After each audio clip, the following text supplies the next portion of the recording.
Para sahabat sekalian, selamat malam. Hari ini kembali saya bersama Pak Michael Sunggiardi, seorang pakar komputer yang juga seorang praktisi traditional Chinese medicines. Ini saya melakukan sedikit percobaan. Hmm, Cobaan selama paling tidak 3 tahun ini ya. baik. Nah, saya kan kebetulan dioperasi sarkoma, ya, kanker otot. Ya. Oke. Jadi waktu itu saya makan obat, dianggap 50% saya bisa menghilangkan sakit kaki saya ya, Hmm, bengkaknya itu. Tapi setelah berkali-kali, setelah selama 6 bulan, bengkaknya nggak hilang, sakitnya nggak hilang.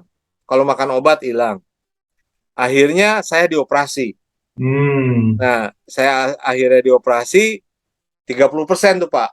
hmm. Ini saya mengikuti teori Pareto, Pak.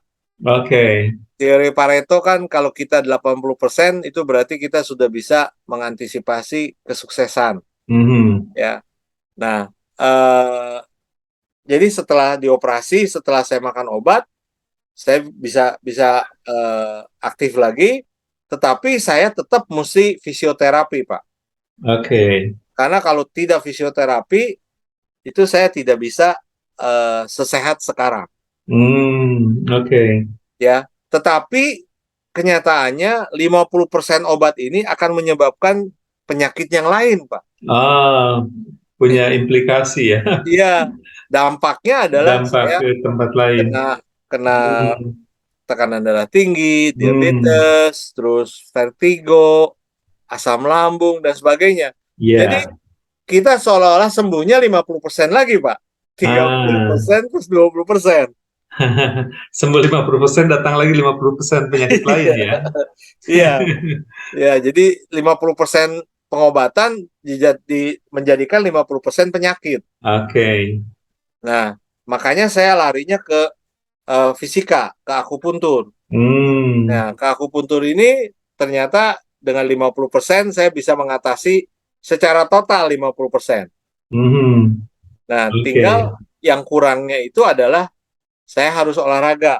Hmm. Nah, fisik saya kan tidak memungkinkan olahraga. Ya, seperti ikut tai Oke. chi-nya Bapak itu saya nggak bisa tuh, Pak. Loncat-loncat Ah, ini. Ya, jadi saya terbatas ikut ya. iya, iya. Jadi Sambil duduk bisa, Pak, sambil duduk. iya, tapi kan nggak optimal, Pak. Hmm. Ya, Oke. karena kalau kalau sambil duduk kan nggak ada jalur meridian dari kaki. Oke. Padahal Hanya kaki itu setengah badan aja ya. ya, padahal kaki Hmm. itu ginjal kan, Pak. Hmm. Nah, jadi saya nggak dapat 30% kan, Pak. Iya. Akhirnya kan mungkin saya dapat 10% lah dari situ ya. Oke. Nah, jadi 60% kesembuhan saya. Nah, tinggal saya ngatur makannya, Pak. Herbal. Oke. Yang ngatur makannya, mestinya saya makannya makan yang bagus gitu ya. Oke. Tapi susah juga cari makanan enak, murah, terus bersih gitu ya. Hmm. Biasanya makanan yang eh, bagus itu bergizi itu mahal, sedikit, susah didapat gitu. Hmm. Nah, jadi dari sini juga saya dapat 10% misalnya. Oke. Jadi secara total ya saya cuma dapat kesehatan ya sekitar 70% untuk Hmm. usia yang di atas 60 ini gitu, Pak. Oke. Jadi filosofinya adalah bahwa kita ini tidak bisa hanya mengandalkan obat, hanya Hmm. mengandalkan akupuntur. Hmm. Kita harus latihan, olahraga, kena matahari, herbal dan sebagainya. Itu, Pak. Hmm.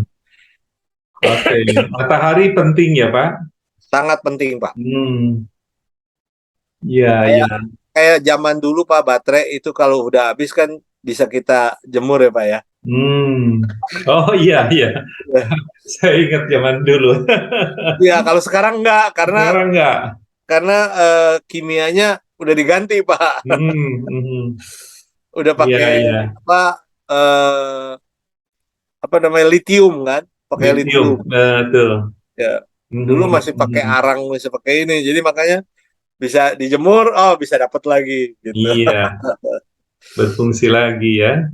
Ya, Ya, ya. Pak, kalau herbal itu, ya saran herbal itu apa yang sudah jadi atau kita buat sendiri atau bisa secara langsung dapat dari tumbuhan-tumbuhan tertentu. Eh, itu mungkin kita bisa bicara satu topik penuh, Pak, Oke, ya. tentang gitu ya. Tapi Ini herbal secara keseluruhan lah. Yang penting alami ya, Pak ya. ya, Hmm, secara umum nih Pak, yang sekarang saya lakukan untuk mendapat ya, 10% dari 20% itu, pokoknya saya makan sayuran dan buah 5 warna oke, 1 hari, Pak. oke. Jadi Sayuran dan buah itu udah menjadi representasi herbal yang dibutuhkan itu ya. ya, lima warna, Pak. Hmm, Jadi mesti makan misalnya buah naga yang merah, ya, apel yang putih, wortel yang oranye kan. hmm, Terus sayuran yang hijau. ya. Terus ada apa lagi? Ada sayuran yang Sayuran ada yang hijau merah muda, juga ada ada hijau ya. tua, ada sawi Hmm, gitu yang putih. hmm, Ya, sementara ini yang paling mudah yang saya lakukan adalah pokoknya saya makan sehari itu 5 warna buah atau sayuran oke. untuk memenuhi nutrisi saya. Hmm, Dan itu kalau ada kesempatan itu kita bisa bahas lagi, Pak. oke. Itu Nggak ceritanya spesifik dengan nyambung. herbal TCM ini ya. Enggak, sebetulnya bukan secara spesifik ke herbal, Pak. Ya. Karena kalau kalau memperdalam herbal, aduh pusing kepala, Pak. Bukunya tebal-tebal, Pak, 1.000 halaman. Ya, nggak bisa ngobrol 10-20 menit ya, Pak ya. Nggak bisa, Pak. Saya belajarnya juga nyerah. Hmm, Karena kalau herbal dari Tiongkok itu, Pak ya, kalau kita ya. minum, dia akan langsung masuk ke meridian yang bersangkutan, Pak, Hmm, secara otomatis. oke. Ya, jadi Hmm, nggak kayak makan obat. Kalau minum obat ya, kan minum obat terus kemana-mana kan. hmm, Kayak kita minum vitamin C 1.000, yang masuk ke dalam ucus belum tentu 1.000. oke. Ya udah habis di jalan gitu kan. Nah, Hmm, sini kena hmm, keserap sini keserap sana. oke. Nah, kalau herbal herbal Tiongkok yang bukunya 1.000 halaman tebel-tebel, itu kalau kita minum, dia langsung menuju ke titik yang bersangkutan, titik akupunktur yang Hmm, bersangkutan. Jadi kalau kita hmm. ginjalnya rusak, kita minum herbal yang buat ginjal, Langsung ke ginjal ya. langsung ke ginjal, langsung Hmm, memberi langsung nutrisi memperbaiki juga. fungsi ginjal. Iya, Hmm, oke. ya, Menarik. Saya kira ini Pak yang slide terakhir ya. ya. Eh, Terima Baik, kasih. Pak Slide terakhir. Michael, ini kembali ke perbedaan pendekatan medis Barat dan Timur. Apa yang terakhir ingin disampaikan Pak Michael nih sebelum kita akhiri? Eh, jadi saya sih sebenarnya gini Pak ya. Eh, saya bukan bilang jangan percaya dengan dokter, Oke. tetapi kita percaya pada diri sendiri Pak. Mhm. Karena tubuh kita ini sudah sangat pintar, sudah sangat genius. Oke. Kalau sakit dia langsung memberi kode-kode. Jadi kalau kita Mhm. gatal, kita bersin itu sebenarnya udah dikasih kode Pak. Kita Oke. kurang apa. Nah, cuma sekarang bagaimana kita melakukan diagnostik? Oke. Kita nih kenapa nih? Misalnya saya sering dengar orang kalau eh, setiap malam pipisnya berkali-kali itu pasti Mhm. diabetes. Iya. Belum tentu Pak. Oke. Kalau kita tidak minum 1 jam sebelum tidur, Mhm. tidak akan kita kencing lebih dari 2 kali. Hmm. Tapi kalau setiap kali kita mendusin, oh kita haus, bibirnya kering, terus kita Iya. minum, nanti sejam lagi pasti keluar lagi itu, Iya. otomatis. Oke. Jadi tergantung ya. Ya, jadi kondisinya itu eh, makanya kan saya punya tagline hack your body with technology. Hmm. Jadi kita itu harus meretas badan kita sendiri Mhm. supaya kita tahu apa yang ngaco, apa yang ngaco. Nah, itu Mhm. yang kita kita beri perhatian. Mhm. Nah, sekarang ini kan ada alat yang murah meriah yang namanya Mhm. QRMA itu. Oke. Nah, ya bisa beli di Topet ya harganya sekitar 2 jutaan. Mhm. Ya, kita pakai itu aja. Kalau saya Mhm. sih udah buang, oh, bukan buang sih ya.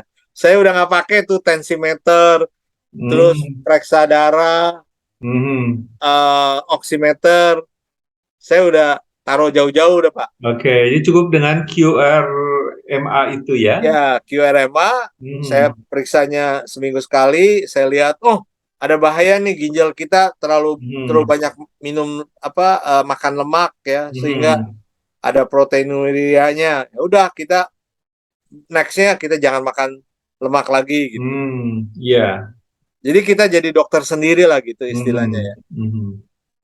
Oke, jadi begitu ya, tubuh Ya, punya kita sendiri dan kita harus mampu juga melakukan diagnosis sendiri ya, maksudnya dengan tanda-tanda yang diberikan oleh tubuh gitu ya. betul, betul, betul. Oke, Ya. baik Pak Michael, terima Oke, kasih nih atas ya, obrolannya. ya. Menarik ya Pak ya. Mudah-mudahan Makin lama makin makin gila Pak. bermanfaat. Ya, terima kasih Pak Oke, Michael. Nanti terima kasih. kita akan lanjut di topik yang lain. Ya, siap Pak. Ya, Siap. sampai ketemu lagi. Sampai ketemu. Terima kasih Pak. Ya, terima kasih. Selamat malam. Nah,